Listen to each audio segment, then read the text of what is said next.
Memiliki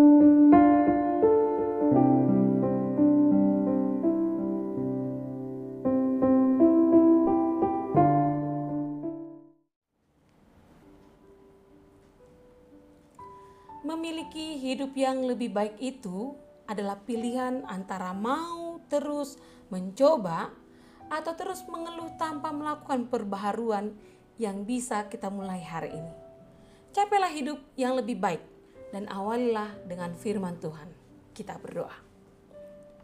Damai sejahtera Allah yang melampaui segala akal kiranya memelihara hati dan pikiran kamu sekalian di dalam nama Tuhan Yesus Kristus. Amin.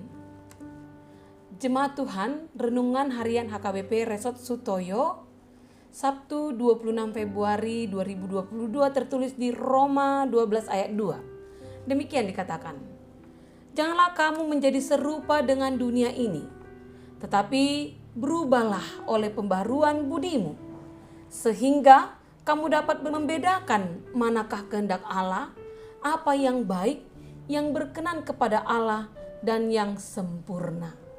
Dalam bahasa Batak dikatakan, jala unang gabe sarobak kamu doho portibion, ale gabe ibaru mahamu, dunguba pikiramuna. Asa tahu kamu manibangi lomoni rohani debata, imana uli, nah hinalaconna doho nasun denggan. Demikian firman Tuhan. Dari kita lahir, sudah pasti kita mengalami perubahan. Baik perubahan fisik dan perubahan psikis kita. Sehingga perubahan menjadi kecenderungan manusia. Contoh, orang berusaha mengubah penampilannya.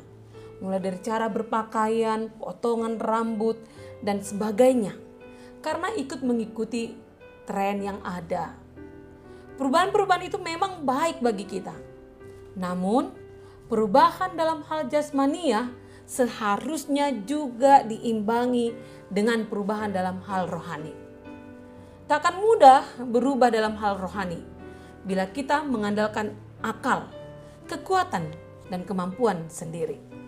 Karena itu, penting sekali kita bergaul karib dengan Tuhan, melekat kepadanya, dan tunduk dalam pimpinan rohnya.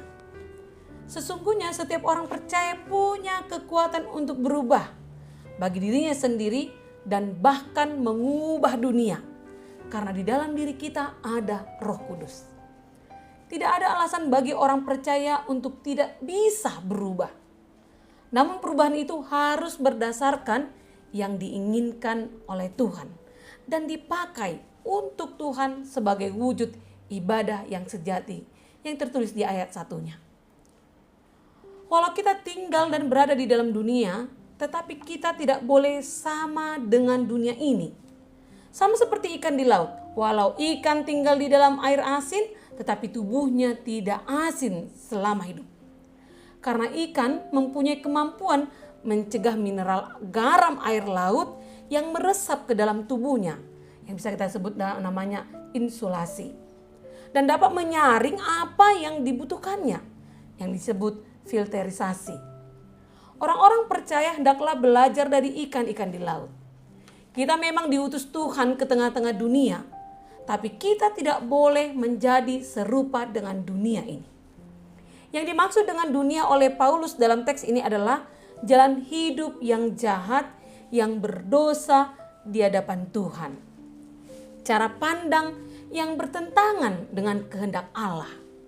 Jadi Paulus bukan hanya menunjuk kepada perbuatan-perbuatan duniawi, tapi pola pikir, sudut pandang, dan sistem kepercayaan yang bertentangan dengan firman Allah. Jangan menjadi serupa dengan dunia ini juga dapat berarti jangan menjadi sekuler.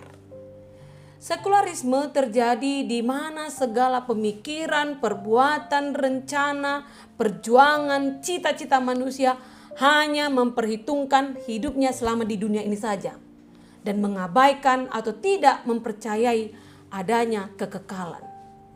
Selain itu, kita mesti tegas dengan pandangan-pandangan dunia yang hanya memuaskan keinginan lahiriah kita, yang memuja hawa nafsu sehingga membuat banyak orang-orang Kristen akhirnya menyimpang dari jalan yang benar.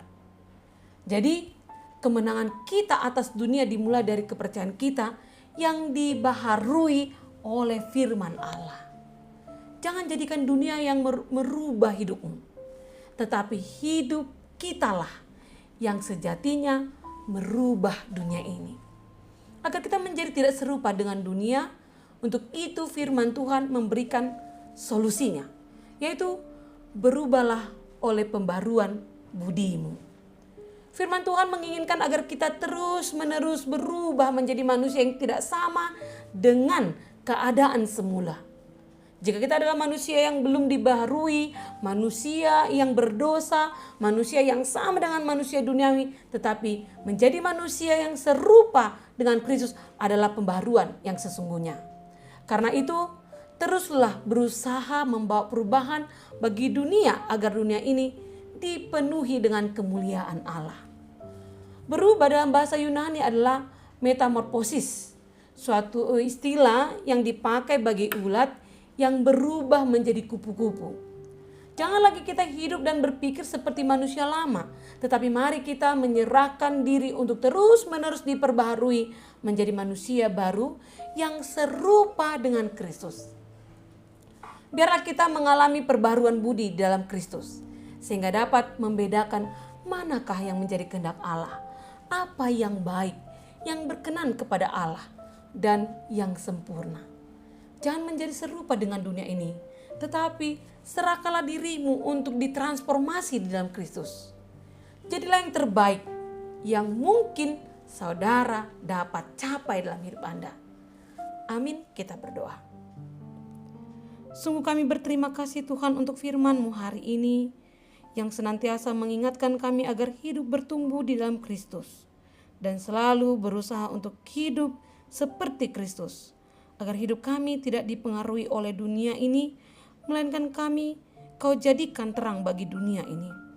Maka baharuilah hidup dan budi kami, agar berubah seturut dengan kehendak-Mu dalam kuasa kasih Roh-Mu. Terima kasih Tuhan. Amin. Jemaat Tuhan, selamat menjalani hidup Anda dalam pembaharuan Tuhan. Salam sehat, Tuhan memberkati.